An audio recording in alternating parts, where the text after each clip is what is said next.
What's up, everybody? Welcome to another edition of New York Got Game, and happy Thanksgiving week. This is a special holiday edition of New York Got Game. I'm your guy, Dexter Henry, and today we're going to be serving up a full plate of Knicks talk. And yes, we mean that literally. The Knicks, they're in the middle of a 5-game road trip. We're deep into this early season stretch, and there's a lot for Knicks fans to chew on this holiday week. So, in the spirit of the holiday, we're going to build our very own Knicksgiving Plate. We're going to have the turkey, we're going to have the stuffing, the cranberry sauce, if that is part of your taste, the dessert, all the pieces that define this team. That's what we're going to do. We're going to build a plate. And I couldn't think of a better person to break all of this down with other than my guy. He is the Dean of Knicks Film School, the one and only Mr. Jonathan Macri. J-Mac, what's good, my friend? How you doing? I'm doing good. I forget if I mentioned this to you offhandedly, Dex, but we are hosting our very first Thanksgiving as a family since my wife and I got married, where we're cooking our own turkey, having everybody at the table. I am someone who very much looks forward to the day after Thanksgiving sandwich, much more than the meal itself. So I don't know how that's going to influence my assessment here today as we build this perfect Thanksgiving plate, but just something to keep in mind. Okay, so I got questions for you, because you did mention this to me, but I do have questions. One, I love Thanksgiving. I just want to say that. I love Thanksgiving. It's one of my favorite holidays. It's actually good. We should try to consider what we should be thankful for, and it's just great being around family. I like the cooking part of it. Now, I participate in the cooking. How much contribution in the Macri household are you? How much are you contributing to the cooking? Like, I need to know how much part of the meal prep team are you doing? Are you just an end of the bench guy, or are you in the starting five? Just what we're trying to know. What was Russell Westbrook's usage the year he averaged the triple-double? That's me. In the Macri. Yes. Okay. Yeah, no. So I will be responsible for the turkey, for both potato dishes, for the stuffing, and my wife will make her famed sweet potatoes with some melted marshmallows on top. I think my mother-in-law is bringing maybe some cheeses and some desserts, and I think that basically sums it up. So I feel like if you're the person making the turkey, there's a lot of pressure on you. And we'll get to how that ties into what we do. There's a lot of pressure, and what we're going to talk about here, I should say. There's a lot of pressure on you making the turkey because you don't want to be at a Thanksgiving dinner and the turkey's whack. Like, that hasn't happened in my life. Just want to say that has never been my experience. But if it did, it'd be kind of terrible. So I'll go back to, I don't know what the proper analogy is. If I'm Karl Malone here, I guess maybe my wife is John Stockton because she has ordered a cheesecloth, which I learned about 2 days ago is not a literal cloth made of cheese. I was there when you learned it is in fact something that helps keep the moisture in. And she also, and this arrived I think today or yesterday, a wireless Bluetooth radar enabled meat thermometer that can tell us, like, I don't know if a ding goes off on my phone every time it goes up one more degree. So I shouldn't have made it out to be like I'm doing everything. She is setting me up for success such that if I fail, I really have no one to blame but myself. But yourself. Okay, that's good. You're not going to fail, though. You're going to end up being the MVP of Thanksgiving. I have full faith in you. If you fail, I'm very kind of you. If you fail, I'm sure we'll all find out about it, and then it won't be good. Because it might not be you that says it, and it might not be your wife that says it, but your kids, they absolutely will. No, they will. I'll know. I'm a pretty, just like I am an honest judge of the basketball team that I root for. I am an honest judge of my own cooking. So I will let everybody know if it's not turn out the way it is intended. There we go. I'm excited. I got some cooking to do for this Thanksgiving. It should be fun. I'm always excited about that. Should be a good time. But we are here to make a Knicksgiving Plate. First time we're doing this on the show, New York Got Game. I hit up J-Mac about the idea. He was like, yeah, I like it. Let's do it. Let's make our own plate. So J-Mac's going to make a plate. I'm going to make a plate. And we're going to start with the thing that we were just talking about cooking. We were talking about the turkey. We're going to start with that. The turkey is the main engine of your Thanksgiving meal. for me personally, it's not necessarily the star of the table. And in my household, I mean, I like some other things that I get to enjoy on Thanksgiving more than turkey, but for the purposes of everybody, we're going to talk about the turkey. So, J Mac, since you are the guest here, I'm going to let you go first here. Who's in your plate? Who or what is the turkey on your Knicksgiving plate? So I actually am, I think I'm probably in the minority in that I really enjoy the way that maybe not turkey tastes, but I enjoy the way that turkey goes with a lot of other things. I love the way turkey goes with the cranberry sauce, with the stuffing, which are things that we are going to talk about shortly. And I certainly love the way turkey tastes on a sandwich the next day. The way you described it as the engine, I thought was appropriate because, all of those other sides that you have on your table are nice, but without the turkey as the central focus, they really kind of get lost. So I went back and forth between two players for this particular award, or for this part of the dish, I should say, and I ultimately sided with Jalen Brunson. And it was an interesting decision for me because actually talked on my own show, Knicks Film School, recently, earlier tonight, about who is the most important Nick. And I think as we have had a certain player be absent from the roster recently because he's been hurt, that has become more of a conversation. For as much as I think that is an interesting conversation, we know if this team is going to do anything this year, they're going to do it on the shoulders of Jalen Brunson. He is not only the engine but the closer. And for me, if he was not here, well, I'm not saying that the Knicks couldn't still find some success. It would kind of feel like a bunch of Thanksgiving sides without something to bring it all together. I think he is the uniting force, and again, he is the engine, as you said, that is going to deliver them wherever they go this year. All right, so I like that. I like that you went with Jalen Brunson. I thought long and hard about this, and I was going to go with Jalen Brunson. I was going to go maybe with the other player that you talked about that's not been with the Knicks for quite some time. And then I said, you know what?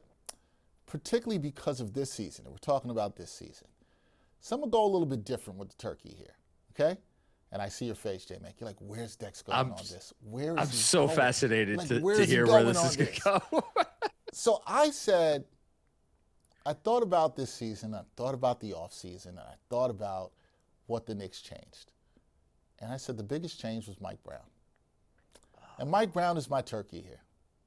Not because I'm calling Mike Brown a turkey, just want to be very clear. I am not doing that. What I'm saying is so much of this season, in my opinion, obviously, a thing that you and I talk about, I've talked about my show, you talk about in your show a lot with Jeremy. We say players have agency, right? This is something we like to say all the time.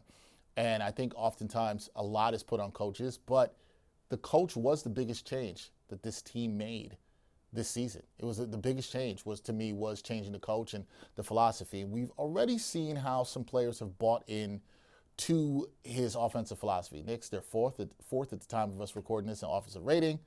However, the defense looks a little shaky, right? 19th in defensive rating. Now, I do think that Mike Brown, who I think sometimes gets underrated in terms of he's a defensive coach. That's how he made his bones actually first in the NBA. I think everybody now looks at his time in Golden State, what he did in Sacramento, and they forget about the defense.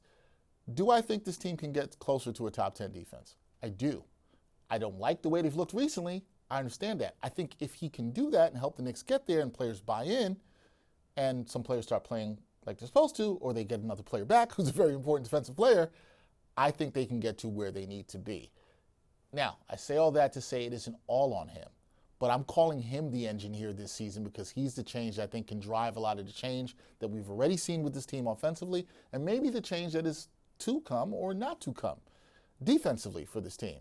So I'm calling him the main ingredient at the table, main ingredient on my plate, putting Mike Brown as the turkey here. That's what I'm doing. You know what I find particularly fascinating about that decision? Yeah. For a lot of people, I think the turkey is like the boring part of Thanksgiving and is like, and I'm thinking about the last head coach of the Knicks where it almost prompts you like, oh, let's do something different with the turkey this year. Let's deep fry the turkey. Let's maybe brine the turkey or do whatever it is.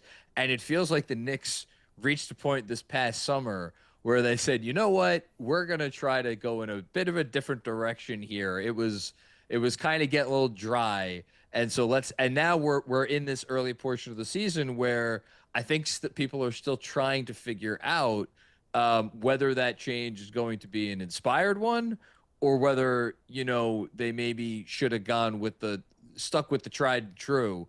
And it'll be interesting to see, Dex, as we maybe have a conversation after 30 games or 45 games or 60 games, how that conversation develops over the course of the season. I agree. But this also goes to the point I was talking about with you earlier when we talked about you making the turkey. There's a lot of pressure on the making of the turkey, Yes. right?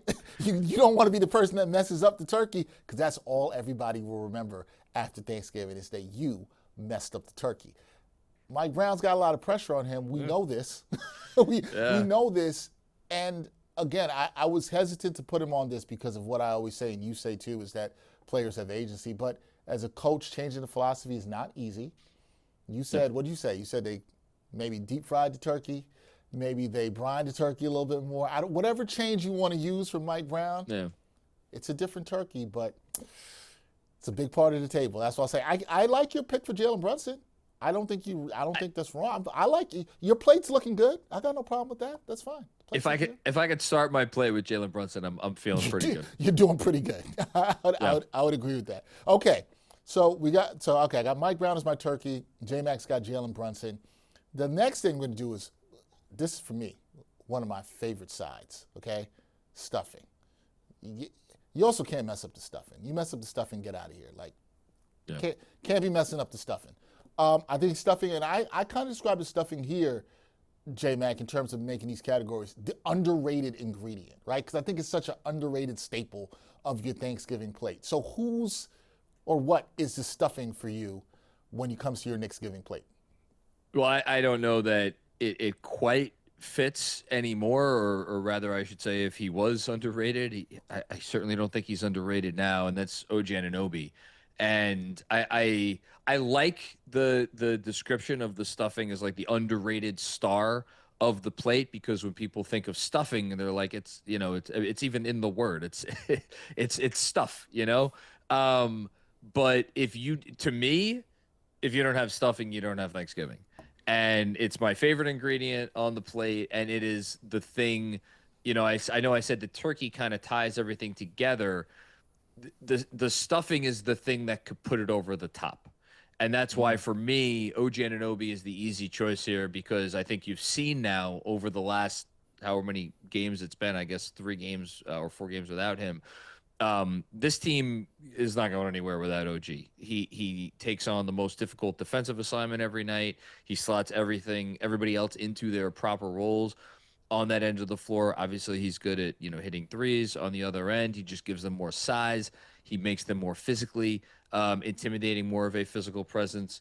And without him, I think it's kind of exposing them, to the degree that if you had a Thanksgiving table, which I can't even imagine, with, okay, there's the turkey and there's like all these other sides over here, but where's the stuffing? It's like, it just doesn't add up. It's not going to work. And I think you're seeing right now, unfortunately, this Knicks team is not working as it was intended to without OG Anunoby healthy and in the lineup. Yeah, man. This is the one part of the plate that you and I agree, it's going to be the same. I don't know how the rest of this is going to shake out, but you and I are the same on this. To me, stuffing is OG Anunoby, right? For all the reasons you mentioned, the two-way presence, lockdown defense. I think this season, looking at him in Mike Brown's system, the smart spacing that I think has kind of flown under the radar, him buying in, crashing the boards from the corners. I mean, I think there's an argument you could have made, and I knew you were thinking about this, J-Mac. He could have been the most important Nick. He could have been the turkey, and I don't think that would have been crazy at all whatsoever. If you think Jalen Brunson's the most important person on the team, OG Anunoby is right there. If he's not the most important person on the team, because you're feeling it right now as he's been out with the hamstring injury. He's their best two-way player. He's their best defensive player, as you just said, J-Mac. Shooting 48% from the field, 39% from downtown.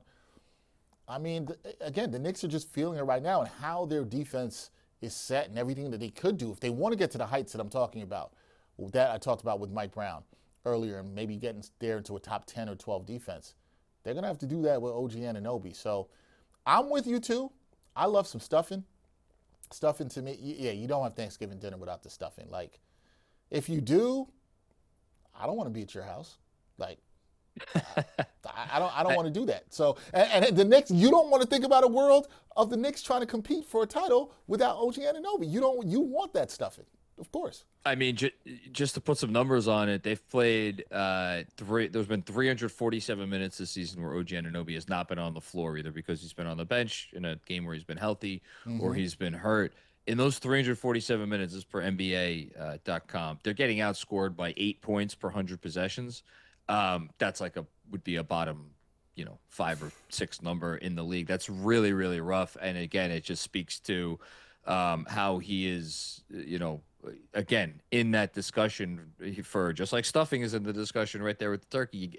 If you don't have it, it's not Thanksgiving. If you don't have OG Anunoby, the Knicks are not a contender. Let me ask you this about OG since we're here and we both agree that he is the stuffing. How long of him being out will have you concerned about this team? Or do you view this as, look, OG's had his injury now, hamstring, just get him right. If he's back by the postseason, we're straight. Yeah, I mean, I think that really this is another way of asking how important is playoff seeding to you, because Right. and let me just say I think they may have gotten a little fortunate here. The stretch of games that they have coming up now is not that intimidating, give or take what's going to be a very, very, very interesting homecoming for RJ Barrett and Emmanuel quickly with the Toronto Raptors in a week. But they should be able to be okay. That said, and again, we have no reason to believe this is the case, but if he was out until like sometime into January, I think they could absolutely be in danger of falling far enough down in the standings where all of a sudden you're concerned about getting, home court in the first round, let alone a top 2 seed. I really do think he's that important. And yeah, at that point, I would be concerned. All right, fair. We'll see. We don't want to go that long without stuffing. No. All right, next thing on the plate, cranberry sauce. Now, cranberry sauce is one of those things, I can have it on my plate.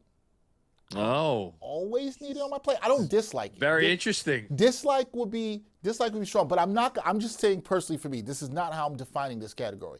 Because I always feel like cranberry sauce is kind of polarizing.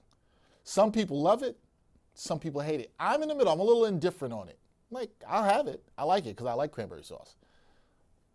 So this is going to be the thing either people love or hate on the Knicks team. Who or what is the cranberry sauce for you, Mr. Macri? This was the easiest call for me. This is Josh Hart. And I love cranberry sauce.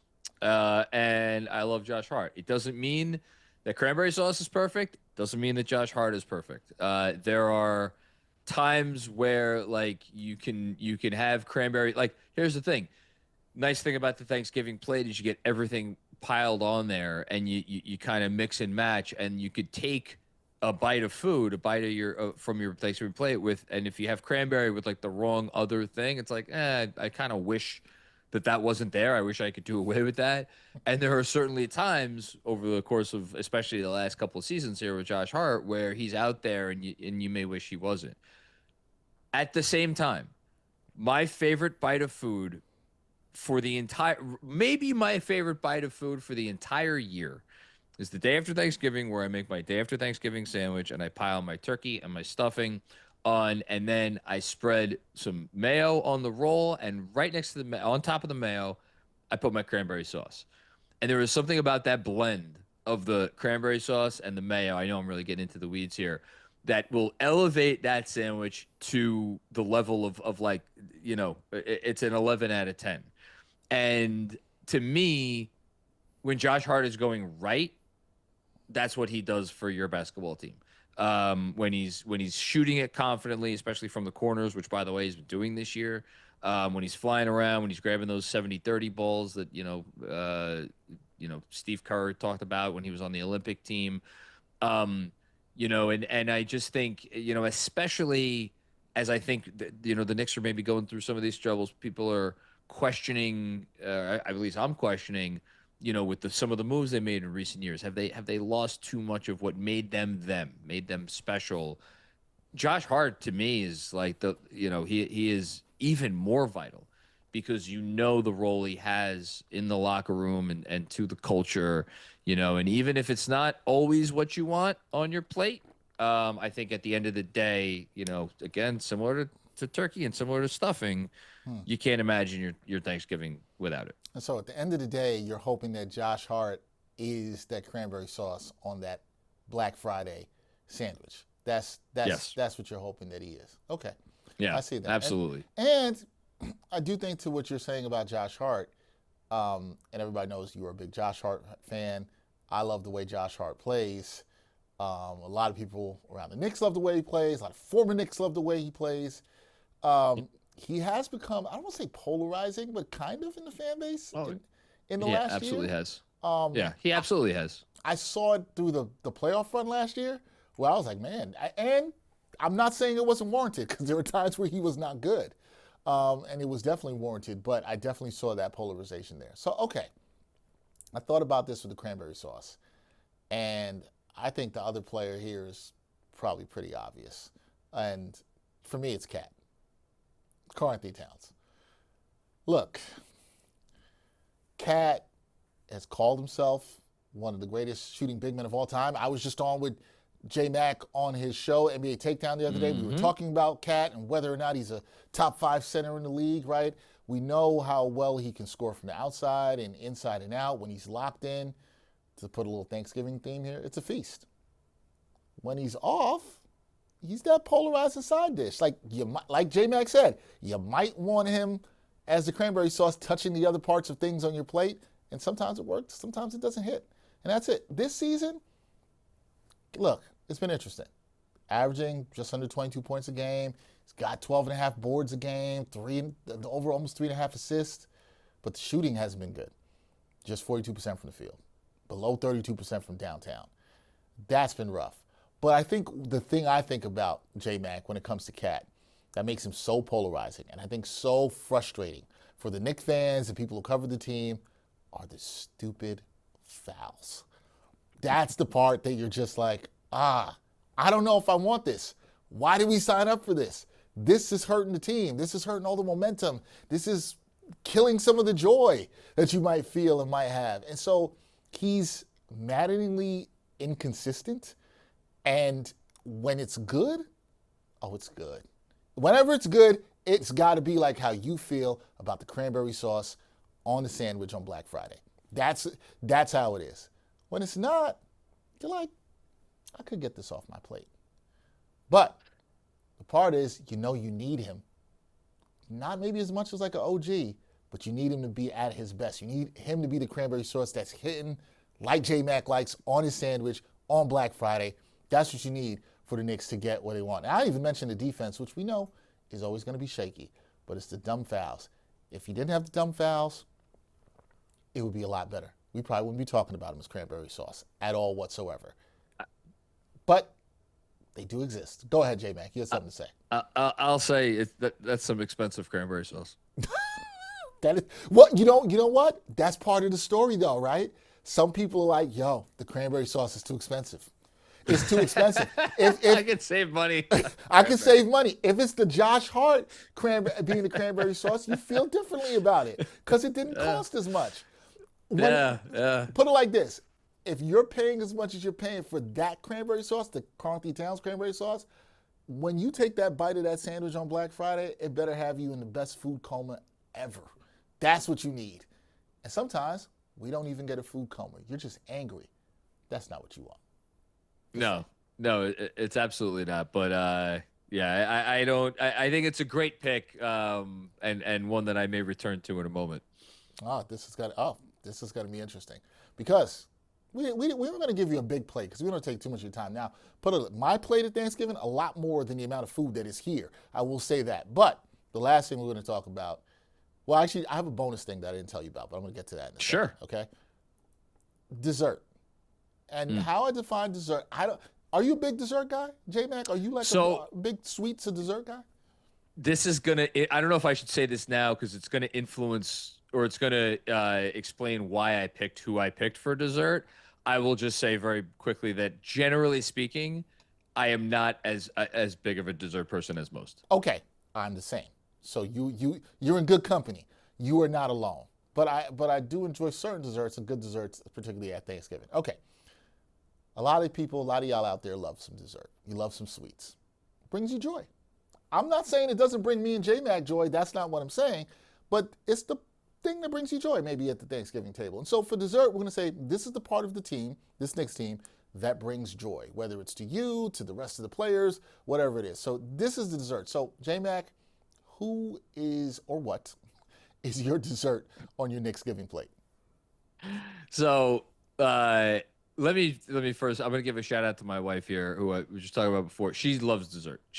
For her, she would skip the meal and she would go right to dessert. And I think that's how a lot of people are. And with all due respect to those people, that's not me.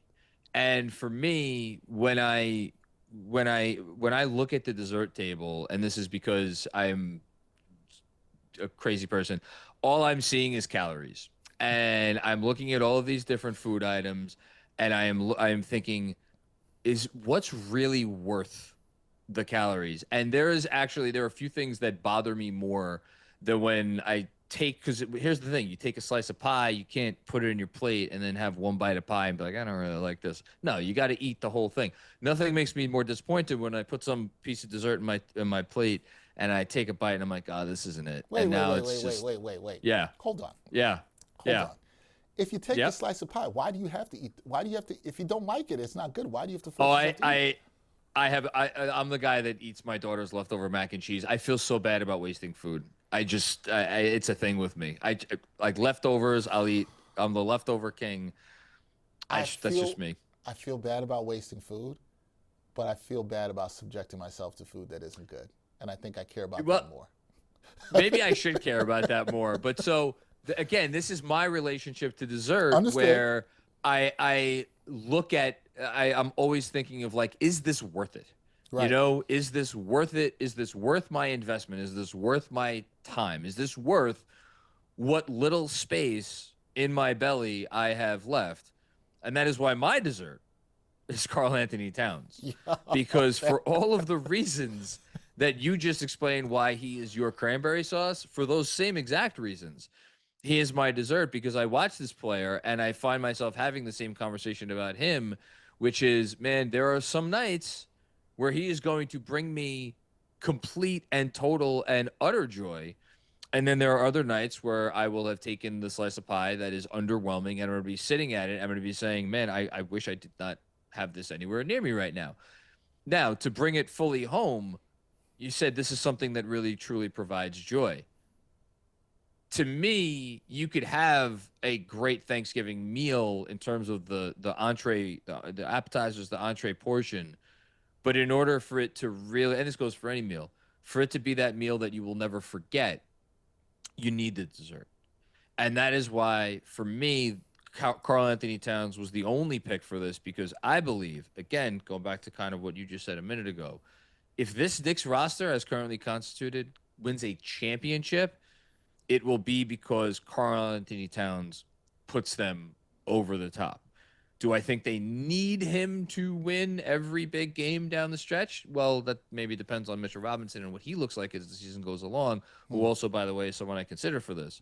But I just think they're going to need him. I think they're going to need him at their best. And I think if I am feeling joy, around the middle of June of the year 2026, it is because Carl Anthony Towns came through in a big way, and I will not be regretting my choice of dessert. Yo, see, I love when somebody presents something in a way I'm like, I didn't think about it that way. And I like that. And I didn't even think I really considered cat for dessert. Maybe because I was a little bit annoyed and had the cranberry sauce so polarizing. So when I thought about polarizing, I did it there. But you made a great point. It was a great case for cat. And granted, look, some people are going to hear your take on dessert and they're going to be like, J-Mac is weird. I understand. I understand where you're coming from. I just want to let you know you should feel seen. I understand I where you're appreciate coming that. from on Very this, much so. and sometimes you got to look at dessert. You have to consider, is it worth it? I think it's fair to do that. And we just talked about cat being expensive cranberry sauce. Well, that's some expensive dessert right there. And when you Yes. pay for the good dessert, you want it to hit. You want it to be good. I remember once. Sorry, very briefly. I Oh, remember one sure. time we were living in the city and we were going to my in-laws for dessert, and we went to some fancy like foo pastry shop, and I don't know how much money it was way too much money, and we brought them to the Thanksgiving table, and people, and it like nobody was impressed, and honestly it wasn't even that good. Damn. And that was Cat's game against the Orlando Magic. So yeah, don't go to that dessert place. Yeah, nobody's impressed with that effort at all, and that is the worst. Not, you know what's worse? You bought all the dessert for other people. It's not like it was just you and your wife or your immediate family. Other people were supposed to enjoy this too, and then nobody enjoyed it. So and it wasn't good. It's not good. Okay, so you kind of mentioned somebody in your consideration for dessert that I decided to go with. That is Mitchell Robinson. But when I specifically talk about Mitchell Robinson, I'm talking about two things with him that could bring people joy. Number one, availability. That'll bring a lot of Knicks fans joy. Is Mitchell Robinson going to actually be on the court? Now, this season, he's played in 9 of the 15 games, right? And so far, so good, especially with how things started where he was doing load management to start the season, and that whole thing was just weird. But when he's available, it brings you joy. And why that brings you joy is because of how good he is as a rebounder, particularly an offensive rebounder. Right now, according to Cleaning the Glass, he's rebounding 26.4% of his team's misses. That was over 30% just a week ago. He's almost rebounding a third of the team's misses, which is just absolutely insane. This guy is an elite offensive rebounder. He can change the game for the Knicks. When he is playing defense at a very high level, which we have not seen from him in the last couple of games, it can bring a lot of people to joy when he changes the game and just breaks another team's spirit with the offensive boards. Doesn't bring them joy, but it sure brings the Knicks fan base a lot of joy. He is a game changer. He is a huge X factor for the Knicks. And if he is playing, and if he is rebounding in the way that Knicks fans expect him to and they know he can bring and he's healthy, that's pretty sweet, right? That's the perfect dessert you have with all the other stuff we mentioned, whether it's Mike Brown or Jalen Brunson or OG Anunoby or Carthy Towns, whether you want him as dessert or cranberry stuffing. If Mitchell Robinson is available and playing at a all-NBA defensive level, that changes a lot of things for the Knicks, and you're feeling really good. It's really sweet. It's the kind of dessert that you take after and you're like, as J-Mac just said, that rounds out a really good meal, a memorable meal. And so he's, to me, the player that really brings the Knicks fans joy because a lot of it's just, can he be on the court? Can he do what we know that he can do? And if he's doing that, perfect dessert for this Knicks team. And by that definition of dessert, the more traditional thinking of dessert, I think the other guy who would probably at least deserve a mention is Deuce McBride. And I thought of him too. Yeah, that was, when I thought of not zagging, those Mitch and Deuce were the two guys that came to mind. I like this first. Okay, this came to me. Shout out to my executive producer Ryan Sampson, because I told him about the idea for this show, and he was like, "Yo, you got to add something here." And I didn't tell. I just throwing this at you randomly, but he said, "It's all good." What about? He said, take out the plate. What about the people you sometimes you don't want at the Thanksgiving table? Is there a Knicks player that you will not want at a Thanksgiving table? Now, for some of us, we may have experienced this in our lives, in our families, somebody you might not want at the Thanksgiving table. I'm not going to say any names because I like going to Thanksgiving dinner. And J-Mac, you shouldn't say any names either because I think you like going to your Thanksgiving dinner and you're hosting. So I would not do that. But do you have a Knicks player that you absolutely do not want at the table? They could go, you might kick them out the house and not give them Thanksgiving or Knicksgiving dinner, I should say. A current Knick, it has to be? Current Knick, yes. I mean, it's unfortunate, but the only choice that I really can make is the Knick that I think has probably been most, well, I was gonna go with Gershon Yabusele. That was the first. So was I. So was I. Yeah, that was the first name that came to my mind. But at the same time, I think he's starting to maybe get a little bit more in line with the guy that the Knicks thought they signed. The only other contender that I would have for this, and it's not one person, it's kind of a collective group, is the young players on the team. Which actually, I'm gonna go with the young players on the team because Okay. you know what I don't want at my Thanksgiving table is children, and children are annoying, and they should be at a different table in a different room, ideally in a different house. So Damn, in a the different house. underwhelming put him in the guest house. That's fair. Yeah. The underwhelming, trio, I will say, and you probably add Diawara to this list because he wasn't that great last night. Of Kolek, especially Pacome Dadier, more than anybody, of Porty, and throw Dadier in there as well. The Knicks could really use one of those guys to step up, especially with these injuries and the fact that they have been underwhelming. Yeah, they're the guests that can get out of my table. I'm with you on this because I feel like while I thought about Gershon Yabusele, I felt like it's too soon for him, and he is starting to, hopefully maybe round is not the best word. Get into Dex, shape. that's the word that came to my mind before, and I'm like, nope, not the word I'm going to use. I let it slip before. I was like, that just feels wrong. I did not mean it like that, but that's what it felt a little wrong. Maybe he's getting himself into shape. I know getting yourself into shape around Thanksgiving is probably not the easiest as well for anybody, but we're not professional athletes, so that's not the thing. Feels a little too soon for him. I'm with you on the kids, on the 2024 draft class, and you also added Mohamed Diawara in there. I do have a question for you though, J-Mac, and I don't know if you had talked about this on your show, and this came up on a live show I did last week, but when we look at that draft class and the fact that right now, especially now it's needed with the injuries to Landry Shamet, to OG Anunoby, that you kind of need somebody there to step up. Who is this necessarily an indictment on? Is it the front office? Because, and I just want to make this clear, and you're the perfect person to talk to about this.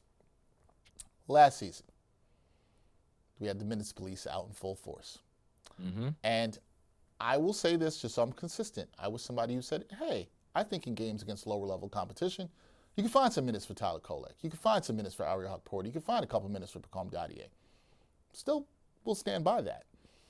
I do find it interesting that under a new coach in a new system, these guys are still not playing now. So a little bit at the start of the season, but now they're not playing.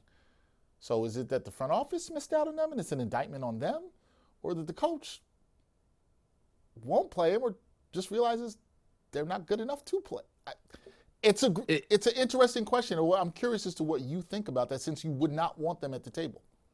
Yeah, I mean, ultimately, I think it does fall on the front office, both in selecting the players they selected and maybe, for a variety of reasons that we don't have to get into right now, not prioritizing those younger players over the last or getting certain players into their pipeline over the last few years.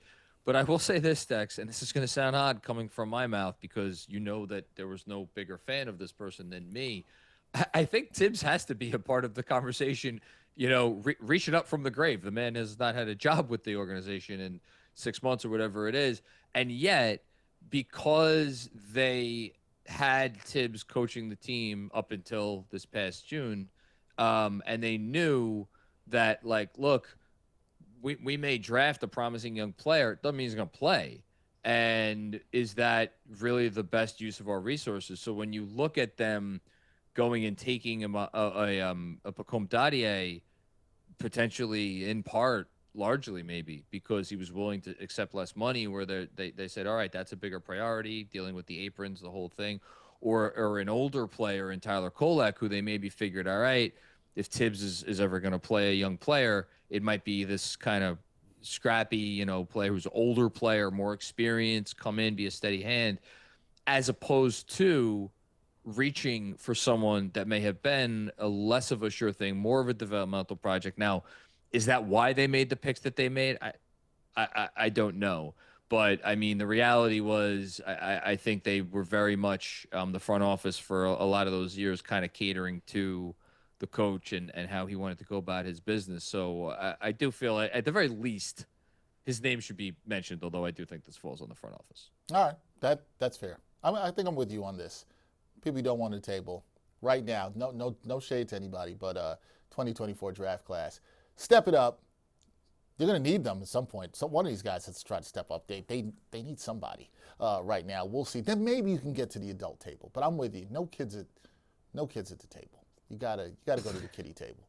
So that's what it's for. They have a kids table for a reason. I agree. You gotta sit at the kiddie table. Well, J-Mac and I, we won't be sitting at the kiddie table this Thanksgiving. J-Mac, I like your Knicksgiving Plate. I'm just calling it Thanksgiving Plate. I like your Knicksgiving Plate. I think my Knicksgiving Plate came out pretty good.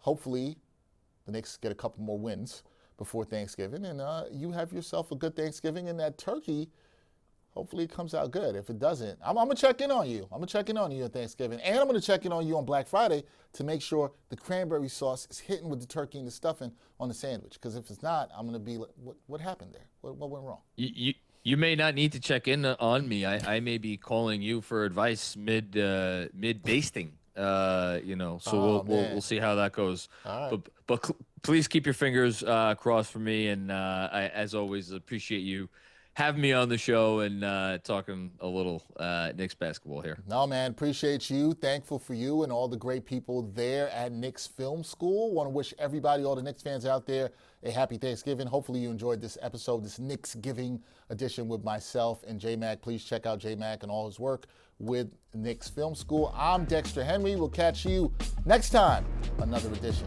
of New York Got Game.